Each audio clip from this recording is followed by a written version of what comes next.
दोस्तों, railway track को बिना पत्थरों के क्यों नहीं बनाया जाता और नींबू मिर्च के टोटके के पीछे क्या है असली साइंस, और अभी के ट्रेनों के टॉयलेट में बैक्टीरिया का इस्तेमाल क्यों होता है, जानेंगे आज हम इस वीडियो में। तो वीडियो को पूरा देखें।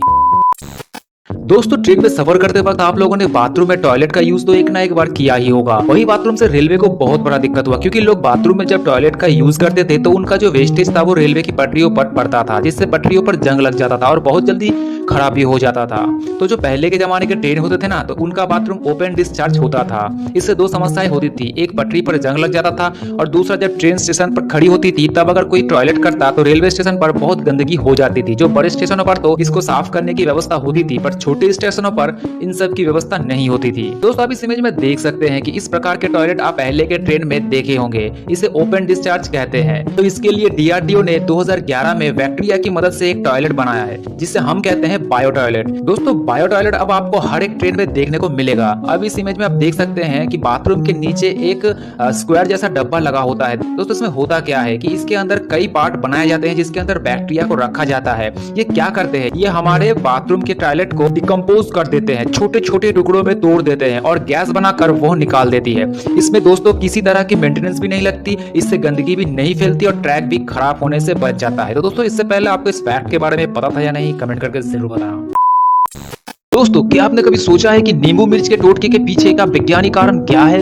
नींबू मिर्च क्यों लगाते हैं? दोस्तों, आज हम जानेंगे कि साइंस इसके बारे में क्या कहता है। दोस्तों, भारत में अक्सर दुकानों और दफ्तरों के दरवाजों के सामने कहीं ना कहीं नींबू मिर्च लटकते हुए आपको दिखाई देगा। आपको यह भी पता होगा कि हमारे देश में लोग इसे बुरी नजर से बचने के लिए एक टोटके के रूप में उपयोग करते हैं। कुछ लोग इसे चमत्कारी और इसे एक धार्मिक परंपरा मानते हैं, तो वहीं कुछ लोग इसे केवल एक अंधविश्वास की तरह देखते हैं। लेकिन आज हम यहाँ किसी टोटके या किसी तांत्रिक उपाय के बारे में बात नहीं करेंगे।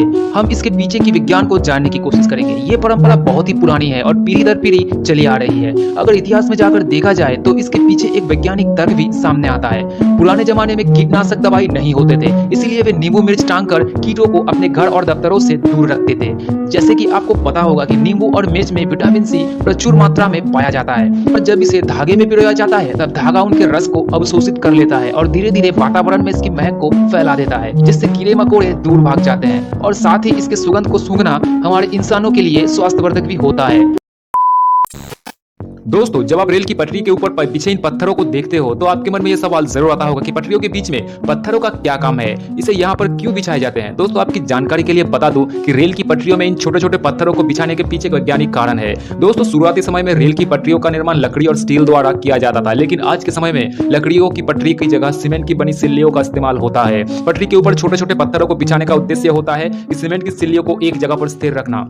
जब ट्रेन चलती है तो जमीन और पटरियों के बीच कंपन पैदा होता है और तेज धूप में पटरियां फैलती है और सर्दी के समय में सिकुड़ती है, और ट्रेन का पूरा भार सीमेंट की सिल्लियों और पटरियों के ऊपर आ जाता है, और पटरियों पर पत्थर बिछे होने के कारण सारा भार पत्थरों के ऊपर चला जाता है और ट्रैक इधर उधर ना खिसके और उसे एक जगह स्थिर और मजबूती बनाए रखने के लिए पत्थरों का इस्तेमाल किया जाता है। दोस्तों, इन पत्थरों को बैलेस्ट भी कहा जाता है, और साथ ही पत्थरों के बिछा देने से पटरी के नीचे की मिट्टी बरसात की वजह से खिसकती नहीं है। तो दोस्तों, इससे पहले आपको इस फैक्ट के बारे में पता था या नहीं, कमेंट करके जरूर बताना और चैनल को सब्सक्राइब करना मत भूलना।